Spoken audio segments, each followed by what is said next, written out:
Boom. You are live in the direct. Live and alive, I should say. Never mind dying. Yes, Live that's and it. alive. Frank, pleasure again to have you on, definitely. Yes. Now we're Pleasure. going to go with our series of reasoning on our anti-life system. I say our because we're all deeply compromised in it, like I said. So let's just try to make it better. I don't want to go in utopia and pretend I want to change. I'm gonna change the world, everything in this world, and that it's gonna happen overnight. That's utopia. Right.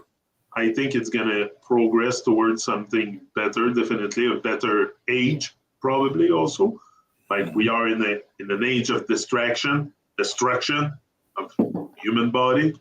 So maybe eventually that script will flip and we'll go towards something more divine. But I think it's going to take the effort of each and every one of us to be the change we want to see. You know, if you want to see a change in the world, you got to be it. So that's it. The way I see this, I don't like the word exercise because it sounds like exorcise. But the way we're doing it here, we're doing this thing is really not to pretend that we're going to change everything in this world. It's just we want to bring an alternative to make it better. Right. And we can all make it better. Like, for example, the schooling, now we're at in my notes at schooling, learning, and education. I think there should be, like I said the previous one, there should be strict. Because no matter what, there will be, now I talk about laws and stuff and structure, maybe a structure in place. A law is always sound authoritarian. And if we are free, sovereign beings capable to govern ourselves, which we should be, we shouldn't need government. But there's going to be some structure. So the structural people responsible for bringing stuff forward in the society, which we call government today, but now it's just a big circus, I think, that thing. Oh, yeah. That's it. So there's no, they're not for, they're intrusive in your life, the government, which it should not be. But anyway, so I think the schooling could definitely get better, all the education system, definitely, but I think it should start with the food we serve in those establishments. And there should be really strict rules in place to prevent the sale of junk food. You cannot escape it in this world. I think there's an abundance of junk. That's what it is. Abundance of scrap. PT said it. We live in an abundance. I think it's him that told me that once. So Yannick, he said we're living in an abundance, but an abundance of scrap.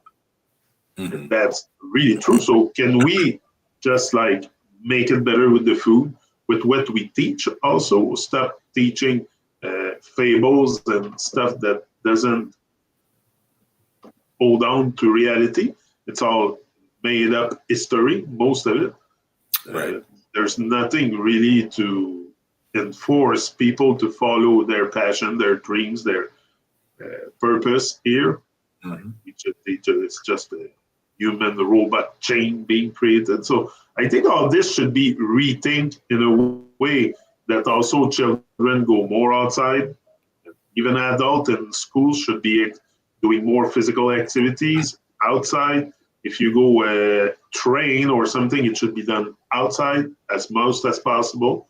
I know here the winters are rough, but it's not like that everywhere. So we all adapt to the environment where we are to make this thing come to reality, which is a better environment to learn, I think. I don't know how you see that, Frank. What would you do better in all the schooling, learning, and education system that's in place? Because that's a big, big one. It's probably the main one, because that's where we form the little children, to do something with their life and possibly inspire them. So it's a big one. It's huge. Yeah. And I mean, that's the majority of what PT is doing here, is really just providing education that does not exist anywhere else. Honestly, like a lot of the things he's talking about, I have not heard anybody say those things, which is why he's so interesting, neither. But yeah, as far as training the children, I mean, I like the way that P recommends or just advises, like from a young age, beings should be taught like simple things about like how to hold your posture, how to sit in type of a centering or meditation type of way, because like all the tools of like meditation and spiritual evolution are ways that you will be able to navigate life in a disciplined way with proper behavior, proper etiquette, proper composure. How do you navigate hardship? How do you navigate transition or change or challenge? I mean, all of those things of being able to do a try check and do like a check on your body posture, your speech discipline, your facial discipline. And when you find yourself in the face of adversity, like you can repeat some things that you like, oh, you know what, like this is true. And I need to be able to remember this through these difficult times, that I'm a being, I want my well-being. I can't do anything for anyone else. I can only control my own actions. I want to align with the force. I want to align with nature. And because that is actually like the bigger mission of life on earth here. And so, shed some light on that in the education system. Definitely the food is huge. I mean, all the different industries and systems kind of piggyback on each other as far as like how they find their ways into our homes, into our bodies, into our lives. In the end of the day, we end up saying yes to it, right? We accept it, and in the process of awakening and starting to actually work to evolve yourself or come into the purpose of life, then you can start being more disciplined and say, no, I'm not going to have this. I'm not going to have that. I'm going to, be more careful about the choices that I make, because I want well-being for myself, and I don't want to jeopardize, my my energy or my clarity of thought or ability to be able to, work to be of service. But yeah, back to the education piece. Yeah, definitely like an outdoors centered. I mean, another thing too, because myself personally, I have an interest, or I've at a certain point in my life. Now, this wasn't necessarily always the case, but at a certain point in my life, I found an interest in astrology because it can shed some light on people, on like us as individuals, and like, why am I this way? Or like, what kind of energy do I have? And I mentioned it to P one time. I was like, should should you tell like kids about their chart or like some energies in their thing? And P was like, no, like kids should focus on like being active and like being outdoors, like nature, and like playing games and things that are going to like sharpen their like focus and sharpen their ability to like actively respond. And like, I mean, that's that age in your life is when, if you can like be in a routine in which you're like active and you have movement, and you have a good diet, or you have good food to eat, and then you're exposing yourself to positive sensory exposure experience, like getting out in the creeks and learning about the different life forms that are here, and how things work. Definitely like gardening, education about where food comes from, and actually getting your hands in the soil. I think that's a great thing for kids. Yeah. And overall, I mean, like another thing that P says is, you get out of 12 years of education, you can go even further with university and college, and you still might not know, how to change a tire on your car, or how to change your oil, or like do your taxes, or like, so those simple kinds of things really are missing. And it would be a great service to be able to be independent and be able to do that on your own, you know?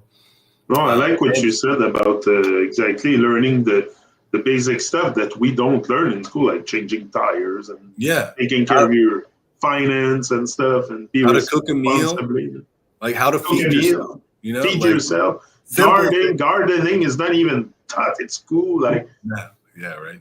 Crazy. Yeah. So a lot of those things, I would that would be great if that was just like a common standard part of the academic regimen. And and yeah, I mean, it would be great if even deeper truths were revealed, or like they don't. Obviously, there's a lot of fake education that's going around now. Who knows when that's going to fall apart? Because it will at some point. But like you said, we're not here to kind of like make the system crumble, because that's what's happening on its own anyways. But at the same time, like, we don't have to worry about, you know, like revealing all the lies that they told. Really what we have to do for people is just show them how to use their bodies and the different simple things in which you have to operate within this society. And you don't really have to get into like a lot of like conspiracy or like the hidden truths of things, when you can actually just operate yourself, your own body in a coherent and centered fashion. Then you'll come to know that stuff eventually, and you'll be able to tell. It'll be easier for you to tell the difference between what's real and what's fake, or when somebody's trying to get something over on you, if you have that foundation of centeredness and yeah, like good health and good consciousness, good like clear mental ability and things like that. So there is schools already existing that are really putting the focus on bringing the children outside and clean nature and stuff. That exists, but you still have to follow a certain curriculum which comes from above. So even if you bring your children home for homeschooling, you still have to follow a curriculum. Mm-hmm. So I think the whole curriculum should change also, the whole way we teach children. First of all, I talk about children because that's mostly the age where you go to school and you learn. At one point, you get out of school, you go and work because that's their goal, to make you a good factory worker. So all this mentality has to change also, and we don't need to build new infrastructure. We can already start tomorrow to make it better if we all want it. So if we all realize that what we're doing is not totally right, telling lies and stuff and just repeating like parrots, not actually teaching anything. Like if they are really teachers, they should teach things, not repeat. But most teachers only repeat the curriculum, what they're told to repeat. It's not, I haven't learned anything really valuable in school other than speaking and like writing properly maybe, and that, but even that, it's within the right ritual, without the right, the right rituals. And we know that the language is there mostly to program us. That's why it's called pro at grammar. You win a Grammy because you're good at grammar. So the goal is to make you a good grammarly speaking. I don't know if it's right, but they want to make you really good in grammar. So definitely you're going to go to school and learn it, how to speak and write and stuff and count. And things you need to function, which is, I give thanks for it. I'm not thankful for learning some stuff in school, but there's maybe 3,000 hours that are really valuable, and maybe 9,000 that are scrap. So maybe the 9,000 that is scrap should be something else than just things. And even the stuff that back in the day I was going to school and they were teaching a bit how to cook, and it was called, I think, Éducation familiale. And it was a class where you used to go and you used to sew and learn how to cook and stuff. But it's like home ec. on. Yeah, Omega. I think we've talked about it. And it was just very basic stuff. It wasn't never something that lasts like 500, 600 hours that you are a master chef when you get out. Right. I've never became a master chef coming out of high school, but we should all be coming out of high school being master chef and know how to cook and know about the ingredient and know about food, because food is medicine. Mm-hmm. But that's not the medicine they want you to take in the end. They want you to run to the pharmacy. So they're not going to teach you about food. So teaching about food, teaching about cookings, the spices, what plants also are good in nature or not. Like if you're stuck in survival and you have to live off nature, what is good for me to eat other than cadavers? I should find that out. You can live long life with a pumpkin. Just eating pumpkin, you can live a long life. Yeah. So, it would be very similar eating all the time, eating pumpkin soup all the time, but you can certainly grow a few crops to keep you, if you have the knowledge of it. But again, gardening is not even that. I've learned it on my own when I decided to start growing stuff. Mm-hmm. It's a bit what every gardener do. It's trials and error, because after all, that's what it is. The dog is barking. Okay, so definitely there is something we can do right today and tomorrow to make it better. We don't need to wait for the world to change. That's my point. Mm-hmm. Next is clothes. I think we have went pretty much everything.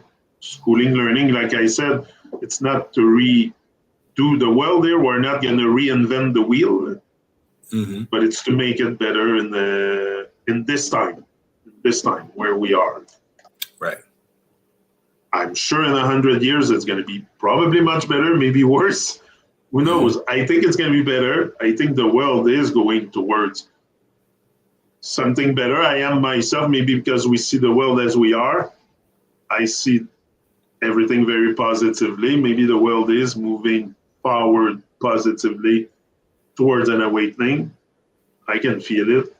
All the frequencies are heightened and everything. And so, there is something happening definitely, but in our time. Right. So clothes. There is a lot of fabrics in this world. A lot is plastic, first of all.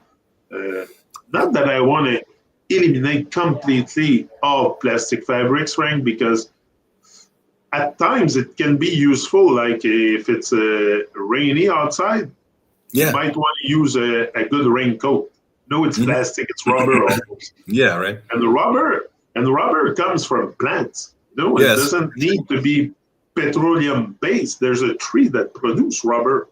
So initially the rubber comes from a plant. The latex, now they have synthesized it and turn it into with all kinds of chemicals and stuff. But I don't think there's anything wrong with certain rubber, fabric, or plastic. What I find is very damaging is all the PET plastic that we recycle, and then we apply this right onto our skin. That's another thing. Now you really affect your whole biochemistry. I'm pretty sure of that. You feel much better when you wear linen and wool and cotton and, natural fabrics than plastic fabrics, definitely. And just for your underwear, you should never wear plastic underwear. All my underwear is that I make sure it's all freaking cotton. Definitely. Yeah. Oh, yeah. I might wear a little plastic here and there like everyone, but I try to minimize. And when I go buy now, I make sure I buy cotton. Like linen is hard to find. Tag. Check the tag, man. Buy cotton, and if you can, organic cotton, but even that. As long as it's cotton, but often even the cotton they sell you is treated big time with chemicals and stuff. So you gotta be very vigilant in what you buy, definitely. Right. You don't buy clothes every day. I don't buy clothes every day. So when you once in a while buy clothes, I don't remember last time I bought clothes. I bought those shirts. but I made sure they were 100% cotton. Yeah. No, Yeah, exactly. I made sure I checked the material. So there's ways that we can limit the intake of plastic fabrics. What do you think, Frank, about the whole clothing industry? And also, there's stuff they use from animals to make boots and stuff. The alligator, they use it for boots, and I think that's a bit extreme. And they go poach elephants for all kinds of stuff. Anyway, there's all kinds of madness happening in this world that people also will like. They go kill bear to make a peau douce, a bear skin on the floor. Mm-hmm. Go kill a bear just to have a bear skin on your floor? Like, really? That's a bit barbaric. So all this should go away. Definitely the barbarian demonic era is over. Yeah. Good news. I hope. But right. What do you see with all the clothing industry? Well, certainly a movement toward the natural. I mean, really, that's what we should all be striving for. So, like you said, all the natural fibers, and then Pete's talked about this too, all the natural fibers are going to be, conducive to our biology. Like you've mentioned in the past, just the frequency of polyester, nylon, all these synthetic fabrics are way, like, they're very far away from what the human frequency and the plant frequency is. And it affects our, there is a feelable breathability in natural fibers that is not there in more plastic heavy fibers. And there's a whole world of energetics that we can't really see. There are those I don't know if they're really around anymore, but there were these cameras back in the day that they could you sit kind of with a black background and the black thing draped over you, and then it would show the colors around you. And basically it was a kind of camera that could pick up certain frequencies. So this auric field that's around us. Yeah, I went through a machine like that when I went for my insoles. He put me into a biometric thing, and I could see all the lights around me and stuff. That was really cool. That's machine. Cool. Yeah. Like, wow, totally. That's cool. Like, you could see your aura. Anyway, he was explaining me. It's a while ago, but I remember going through a test like this. That's cool.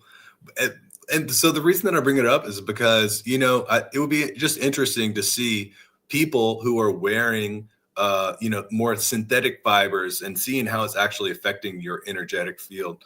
But there's at least simple things that we know. Natural fibers are more breathable. They can let your skin doesn't need to breathe. You know what I mean? And P has mentioned it too. Like, all these people, they get heat problems in the body. Like when your skin can't breathe and you're trapping in all that heat, then you can start either developing rashes or different types of, in Ayurveda, they would call it pitta issues or pitta problems, because, your skin does need, this is the biggest organ, of the whole body is the skin, and it has pores. And so it needs to be able to make an exchange with the environment around it and not be suffocated. So that's one thing as far as like why natural fibers are going to be more beneficial, more conducive to the human biology. And at the same time, it's better for the environment. I mean, I don't know if it's a bunch of hype, what they're talking about with the microplastics and stuff like that. But, when you're washing a bunch of like plastic fibers all the time, little bits of plastics get into the water all the time, and plastic. I mean, I think, plastic's not really good for any being to consume in terms of eating it. Like it's not a food, and so these fish and these different types of organisms are going to be consuming it. So it's just overall, it has a little bit more of a toxic effect on the environment. In terms of its like long-term decomposition or effect on the resources that we use it with, like washing it and stuff like that. But just in terms of how our own bodies work with them, natural fibers is going to be better. But like you said, a rain jacket or some other type of, like work boots or something like that, you might need some reinforcement with some, stronger, more, durable kind of things. Yeah, that's it. But there's places where you have no choice. Exactly. And there, in time, there could be replacements with something natural. But at the same time, we're not going to, we want to be practical. We're not going to like hold our breath until the world changes. We have to kind of like work with the things that are here a little bit. And like you said, like with, like all of us probably have some things in our wardrobe that has a little bit of plastic. Like this is a wool shirt, but it has just around the neck, it has a little liner on it, so you know what? I'm not going to freak out because just there's a liner around the neck that's like a little bit of polyester or whatever. But overall, most of this whole shirt is all wool. This is 100% wool shirt. So, or like other clothes that I have. I mean, first when you start looking, it's hard. It might be a little bit harder to find, but actually, like when you really kind of keep your eyes out, you can find things online that are really affordable that are 100% cotton or natural, like hemp, bamboo, all different types of fibers that are available out there, or a mix that will be like hemp and thrift store. And in thrift store, I think that's how you call it. Oh, yeah, thrift store. Yeah, totally. Thrift stores. Yeah, you can find all kinds of stuff there. Yeah, definitely. You find good stuff in the whole t-shirt. Yeah. This is something that I would suggest for anybody. I mean, if you're just like wanting to pick up some inexpensive cotton clothes, and if you just want to order it online, I did a search on this recently, and it's so for instance, if you were going to be like starting like a t-shirt company or something like that, just search the term 100% cotton blank, and then blank t-shirts, blank sweatshirts, blank sweatpants. And you'll find some websites that you can buy for like at wholesale price with no minimums, which means you don't have to buy like a set of 50, or you don't have to buy a set. You can get one at a time, 100% cotton clothes, shirts literally for like $3-4 a piece, sweatshirts for like $13. And that's like really affordable. If you go out and you look at retailers who are selling 100% cotton things, it'll literally, I mean, today's prices are crazy, like $60 to $80 for a blank sweatshirt, not even a design on it. Yeah, I saw one $100 online yesterday. I find it nice. I'm looking at like $100. I know, right? Like, ooh, okay. I mean, everything else is already expensive. Like, we're not getting paid anymore. Like the people who are working, like, working class jobs, like the pay has not gone up with the cost of living. Cost of living has gone up. The pay has basically stayed the same. So, I mean, people have to sell things for more, but like people aren't making more. So like, it just doesn't make any sense. But like I said, if you research, you'll find ways, or like you said, go to the thrift store, there's ways that you can start kind of redoing your wardrobe bit by bit. Thrift store, because at least the stuff doesn't go to waste. You can recycle it. Yeah. I wouldn't go buy underwear in a thrift store, but a shirt, a t-shirt, or a pair of pants, you can wash it and it's fine. Like, what's the big issue? So yeah, definitely, I like second-hand clothes. If I can put my hands on it, I would definitely do it. Here in my village, it's not so evident, but definitely it's something that just pop in my head, the thrift store, and at the same time, we recycle the stuff.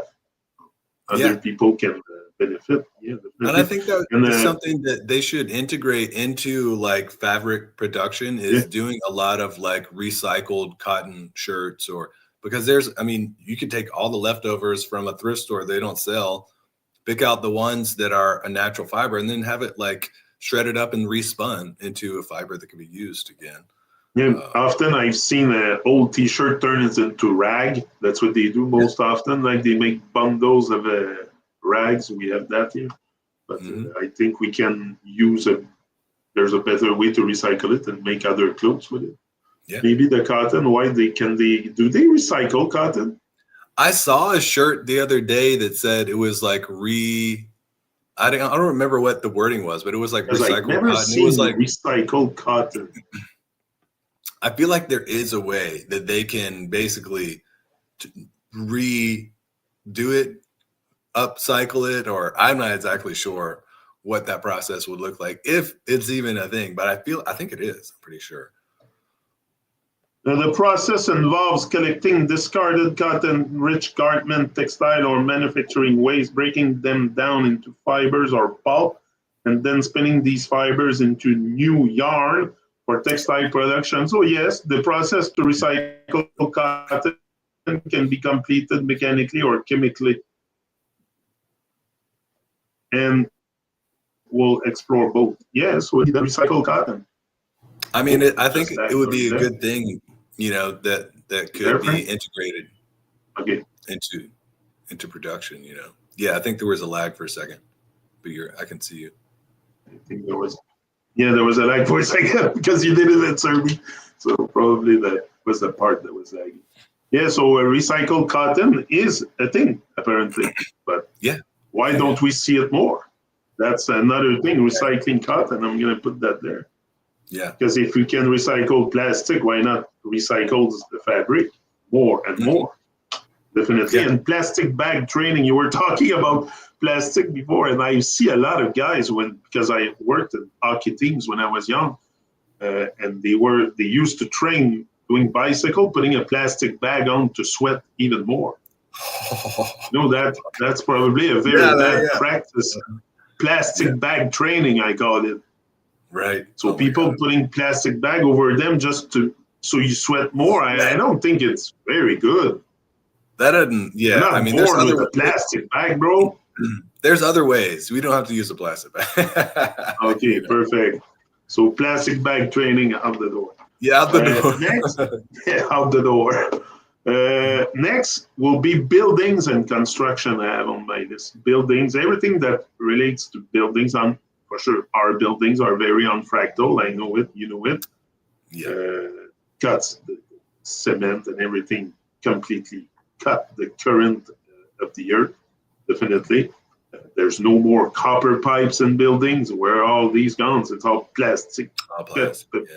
Plastic or things they pop together. Now it's so fast. They can put up a building in like a month or two. A big building a month or two because everything is quick and connect. Quick and connect. Yeah. So there's no more welding the copper pipe and stuff and making it good.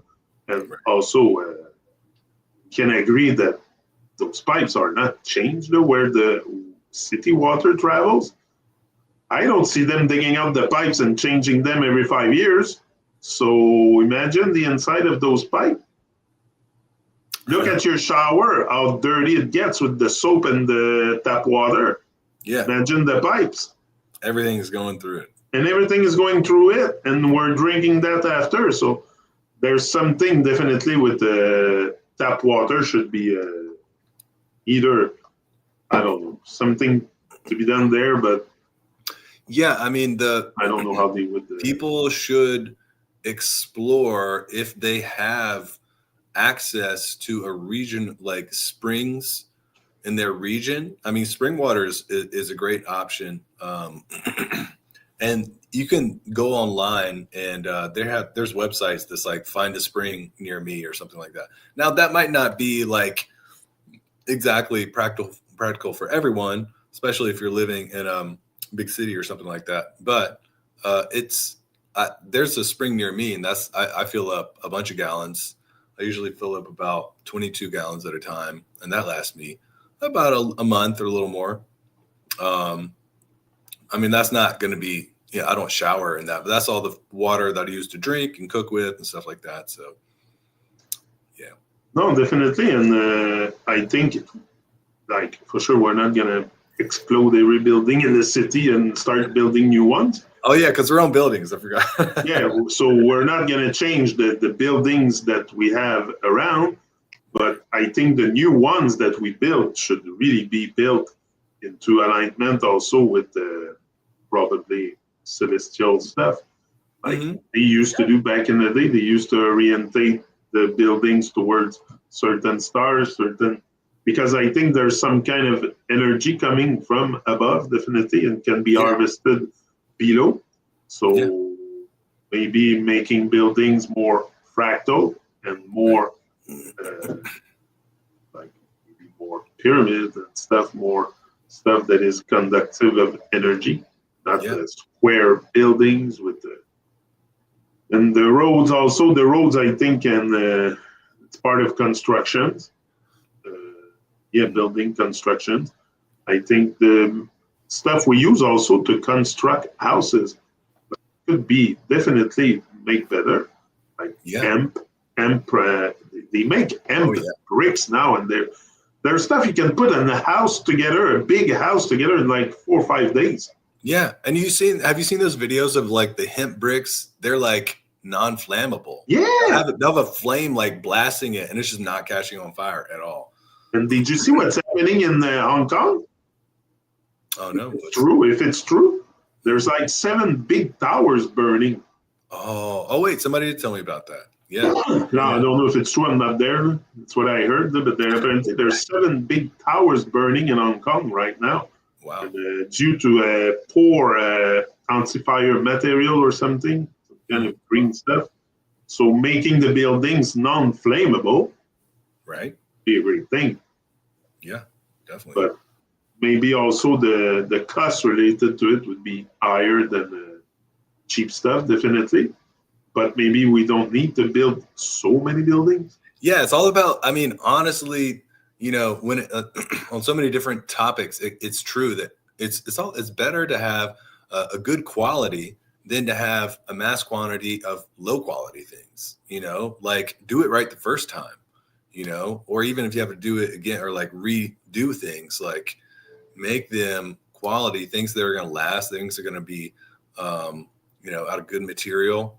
Because I was going to say, just like the way that our clothes can affect our energetic field, like in our health and our consciousness, our well-being, our ability to kind of just have a healthy environment for our skin with our clothes, like the house, our homes, our shelters and things like that also affect us.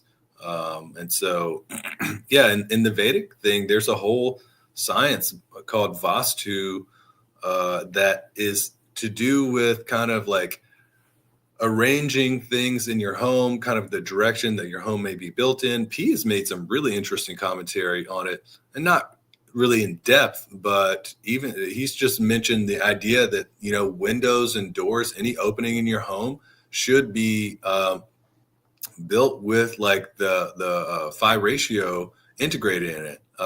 Like he said something, I can't exactly remember what it was, but it was like, you take the length and you multiply it by 1.168, which is the phi ratio, and then that will be the width. And then you'll have your window or your door will be in phi ratio, which is the fractal number in nature.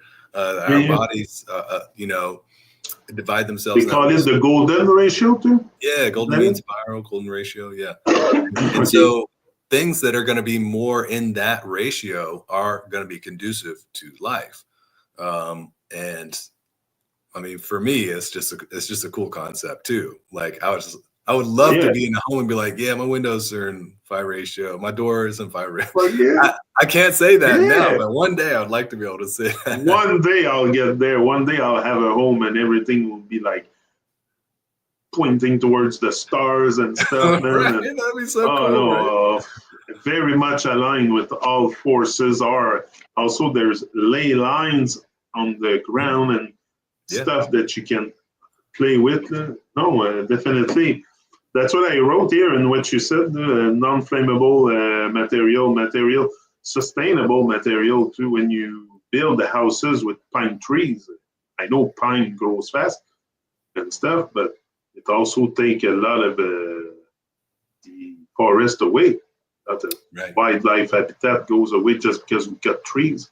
And I've seen it in BC, and it's massive cut. Massive cut. Okay, they replant after, I get it, but still. The normal way I think a pine tree grow is if it burns, is if the forest burn, because those pine cones only open with the heat. So it's designed that if the forest burn, you will regenerate from the ashes, because those pods only open when the heat is applied. So a fire. So those forest fires are not necessary. They are in some cases, especially for pine trees and the ones that produce the cones, because they open up with the heat. Yeah. So yeah, definitely. But I don't think we should disturb the natural cycle. That's my point. Right. We should not disturb the natural cycle if we want to keep a natural cycle. So yeah, and there's all different types of like home design that could be experimented with and integrated. I mean, there's in some of those more kind of like sustainable and eco communities, people build some of these cool homes that are like nestled like into the ground almost, like part of the home will be like built into the earth, these earth ships and things like that they have a lot of cool kind of things, or they'll build like wind tunnels that go like through the hill into the home, and it like keeps the home cool in the summertime. And I mean, all these concepts kind of will vary depending on the region that you live in.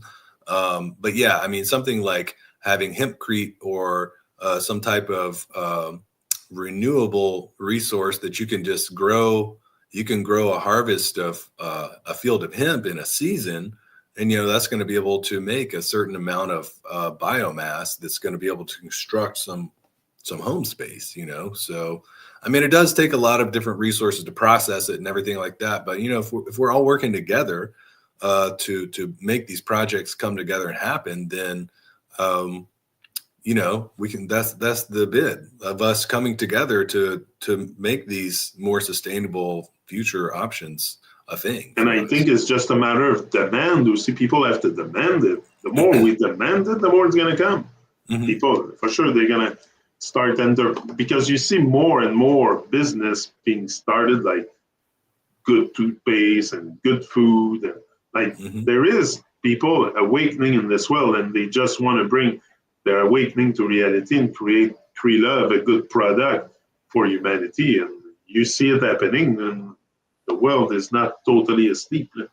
There is some good people in this world making good stuff, and definitely we can all. I like what you said about the AC cooling down the house in the summer, and natural AC from the ground. Instead of having a lot of people complain they're too hot in the summer and stuff, I'm sure there's other ways to cool a house than having a unit on the wall, or because those things consume a lot of electricity also. Yeah. Like those AC units, I had two here in my house 1 year. Can I tell you that the next year they weren't in the house? Right. I know, $800, I think, for 1 month to run two machines. Wow, right. 800 Canadian, it's like 500 US. That's expensive, For a month to run two machines.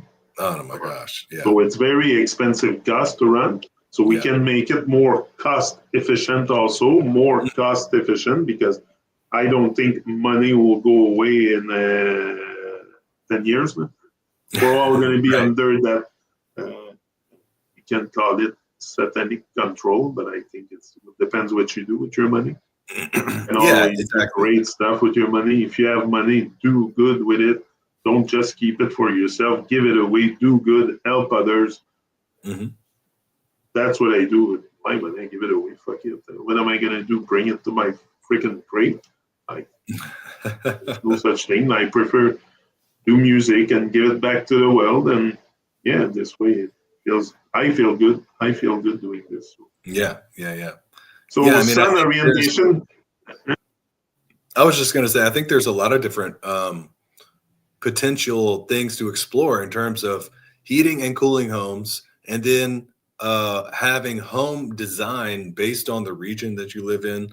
Because I think another thing that P said is a lot of the modern home design is based on kind of like a colder climate kind of thing.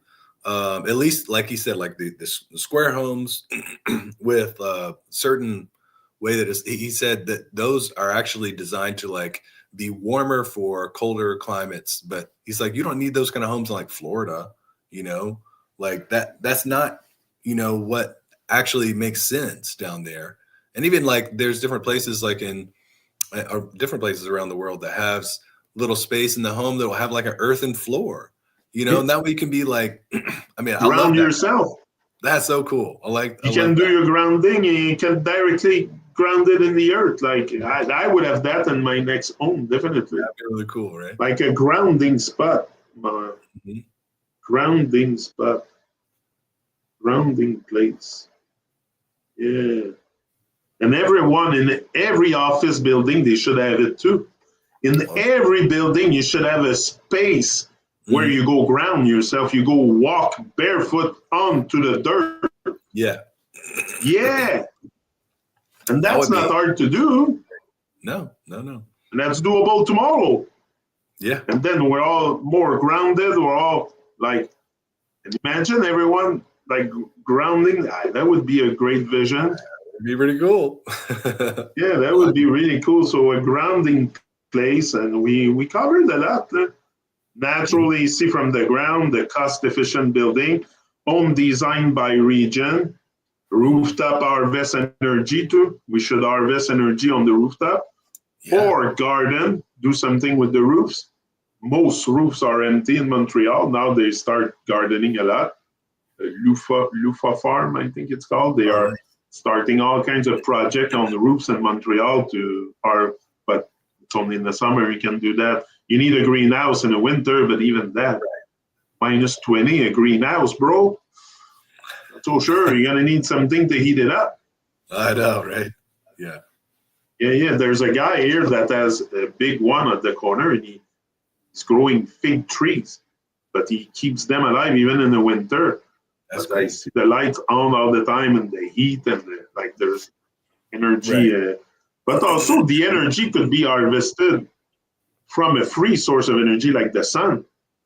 The sun gives you free energy.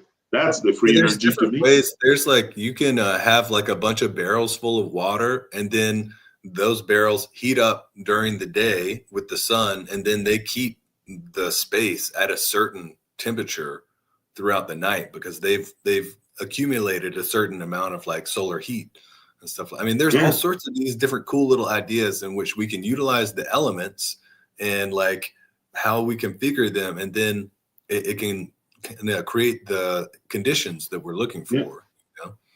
But I think in our time, really, the free energy we can hope to tap in a time is the sun.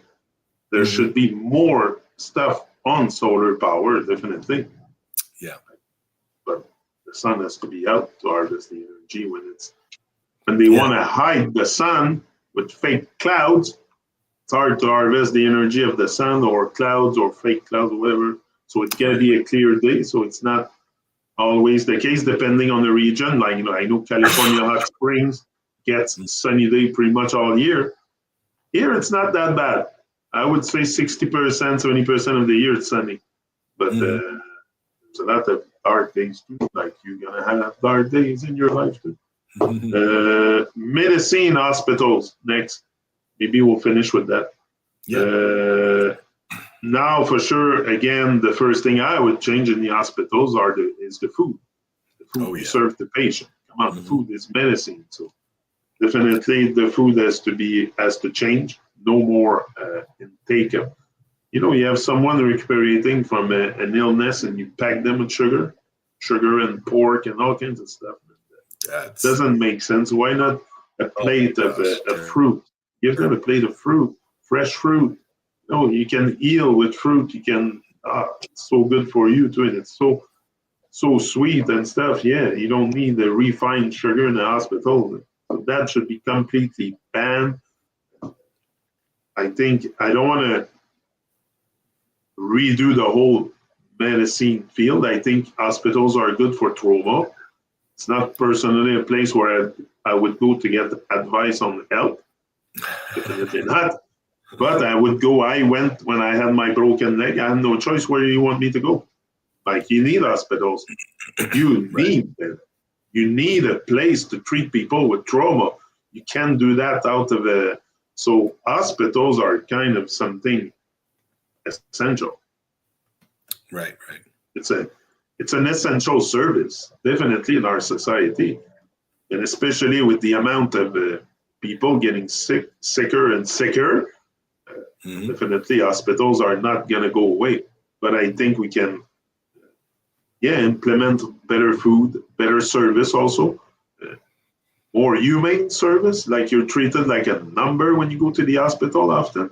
They don't care about you. You're just a number, and next, and you have a bed number and room number, and that's how it works. Pretty much everywhere in society, also. So definitely, there's something to redo there, and stop also because it's, they harvest people's emotion also with everything there. Because you go see your loved ones often, then you go see your loved ones, and they're in distress and stuff, and even take like here it's crazy. All the hospitals, man, you have to pay parking. No, me, parking would be free. You go to the hospitals, the parking is free. What's this thing of paying for parking in a hospital? Right. But you don't make enough money, government. Like, they have to extort us in every way possible. Even when you go park your car at the hospital, and not just small fees. The other day I stayed for 3 hours, $11, almost 12, for 3 hours park at the hospital. Like, I was like, that's nuts. It's crazy. It's crazy. It's nuts. I went back after another $7. Like, I'm like, what is that? I come because, you go there because your loved ones are in distress. And so all this, I would abolish all fees for parking that tomorrow. And all the stuff that makes people, I wouldn't make people feel really comfortable when they come to an hospital and not feel like a number. That's what I would implement, and really good service and being taken care of. We are a divine sentient being. We should be treated like that everywhere we go. Okay, not everyone is awake to that state. I get it. But deep down inside, we all are very divine. We don't all see it. I get it. But we cannot put a generalized thing on treating people the way we treat them. Sometimes it's worse than a freaking slaughterhouse. It's crazy what's going on in there. So definitely there's a lot of practice that should be rethink. And the doctors also should learn about food. Doctors should learn about real medicine, That's the other thing. Doctors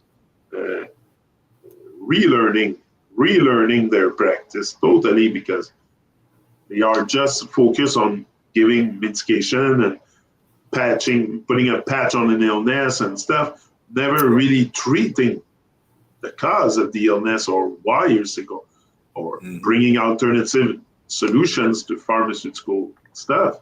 So I think there is a way we can go natural with this, not in every way. No, I don't want to be. There's certain stuff, certain pills, maybe you cannot replicate naturally. I get it, but there's things that we could. What do you think about that, Frank? Yeah, like so many of the other systems, the healthcare and medical system needs a major revamp. Now, like you said, allopathic medicine has its place in emergency situations, trauma situations. If you break a bone, you get some limb cut off or something like that. You need some type of that. Allopathic medicine is really good for that.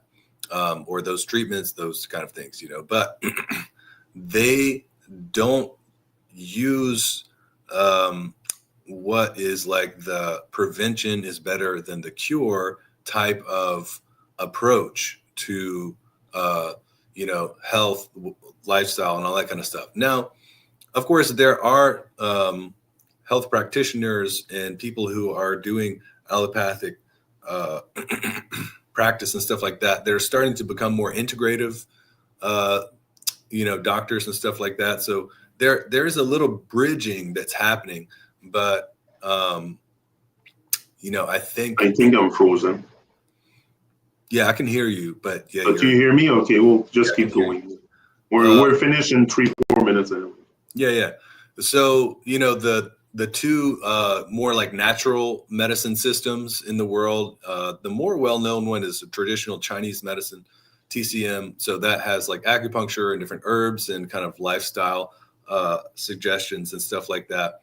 And then there's Ayurveda, which comes from India, and that's actually where today's allopathic and the traditional Chinese medicine, they both came out of Ayurveda. So Ayurveda was like the basically original, as far as I know. There are texts and scripts dating back thousands of years, documenting surgeries that they were doing and different things like that. So and that particular approach really views the individual as and treats the individual, and takes that approach of like having lifestyle, dietary and herbal supplements and all these kind of things that are going to support a foundation of well-being to prevent illness. Now, there are, of course, accidents, or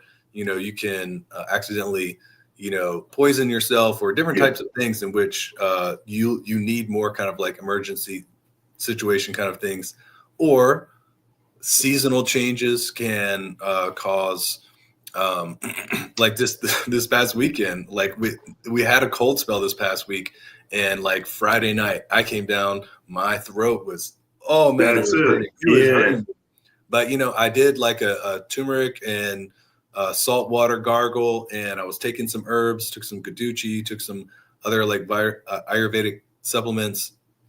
I got a long night of sleep. I was drinking like ginger tea all day with honey and lemon, and I felt not 100% better. I'm still kind of recovering from that, but what could have lasted maybe a whole week, I was able to pretty much through having like already like a good diet, a good lifestyle in terms of trying to eat balanced and healthy.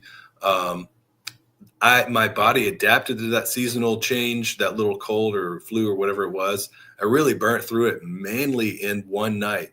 Wow. That's and nice. So that is what we would hope for, rather than having some type of illness that just lingers and it won't go. You got something that just won't go away, a cough or like congestion or something like that. And there's all sorts of like natural ways that we can mediate different types of symptoms and really can get to the root of like what's causing this, not just patch up the symptom, but actually why is there something else that I'm doing that's part of my lifestyle that I need to take out. And the other cool thing too is like you just said something interesting. You get to the root. Maybe that's why we use root medicine like ginger and turmeric to get to the root. Yeah, definitely. Interesting. Yeah, the rhizome. Yeah, the root medicines, they have a lot of potency, a lot of power. Garlic being one of them, stuff like that. But exactly. The other cool thing too, which isn't recognized necessarily in allopathic medicine, but which was and has always traditionally been practiced by health and herbal and medical specialists of more ancient cultures, is anytime that someone was ill or they needed some medical help, the medical practitioner would, see them kind of like take into consideration what's going on with them, what are they dealing with, and then they look at their astrology too and say, well, what time period are you in right now, and these kind of things. And so depending on your chart, you can also have a tendency toward having certain kinds of illnesses, or like maybe I shouldn't eat these kind of foods. because the chart can tell you actually what your constitutional elemental balance is. And so it can say, hey, you know, you need to have like a little bit more cooling foods in your diet, or you need to have a little bit more foods that are going to help you like keep weight on, or something like that, or more grounding foods or something like that. You know, and so this isn't something that is recognized by like allopathic medicine, but in that way, it's a more holistic approach, because you really want to treat the individual and not treat the symptom, because each one of us, although there are kind of like larger like health and lifestyle practices that we can all implement, each one of us also is kind of, we're going to have to tweak the things, the ways that we eat and the ways that we, you know, exercise or things like that, just a little bit, that's going to be, you know, suitable for the body that we are in, whoever, you know, the individual is. So, and even in hospitals, they should like make it mandatory, probably, to exercise a little bit, even if it's just lifting a bit of weight, or, you know, just to get a good, get back your stamina while you're there. Yeah, like keeping like mobility and that kind of thing. Yeah, it's important. Or bring the patients in the grounding rooms to ground themselves and to help them heal. And you know, that I would really put the focus on the natural stuff, like you said, the root medicine, the ginger, turmeric, and all those Chinese meds, and the herb medicine, and Indian and allopathic. And I wrote all this on my paper. So when I'm with Nick and Crystal, I can explore all this. Yeah. So we would have a sport. I have sports, professional, amateur, Olympics, marathon, and all that. Fitness, communications, technology. That's what I have left to look at with you. So maybe we can get back together by, I don't know, tomorrow, Wednesday, Thursday, whenever you're free. Yeah. Let's message, and I can look at, see like my little window will be. That's it. Look at your schedule. As soon as you have a window, let me know. I can hop in pretty much every time, anytime. So nice. I go with your schedule. So you let me know and make it happen. Well, this is really fun. I enjoy talking about ways in which we can, you know, just work to make it better. Make it better. You know, go toward the natural. So that's okay. So we are officially signing out, logging it. I'm frozen on the screen, but that happened 5 minutes at the end. So right. Okay, we're up. See ya. Boom. Peace.